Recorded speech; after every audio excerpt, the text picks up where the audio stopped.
روزے کی حالت میں آنکھوں میں دوائی ڈالنا،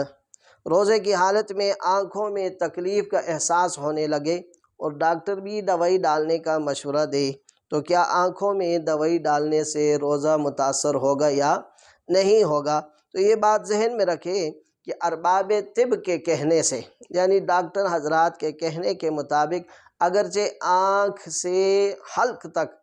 آنے کا ایک باریک سا راستہ موجود ہے اور کبھی یہ راستہ کھلا بھی ہوتا ہے، کبھی یہ راستہ بند بھی ہوتا ہے، لیکن فقہاء کرام کی تصریحات کے مطابق آنکھ میں دوائی ڈالنے سے روزہ نہیں ٹوٹتا، کیونکہ یہ خفیہ راستہ دوائی کے پہنچنے کے لیے نہیں ہے، اور بسا اوقات یہاں سے اثر پہنچ بھی جاتا ہے اور گلے تک اور اثر نہیں بھی پہنچتا، لیکن بہرحال وہ یقینی نہیں ہے۔ اس لیے راجح قول بھی یہی ہے کہ آنکھ میں دوائی ڈالنے سے روزہ نہیں ٹوٹتا۔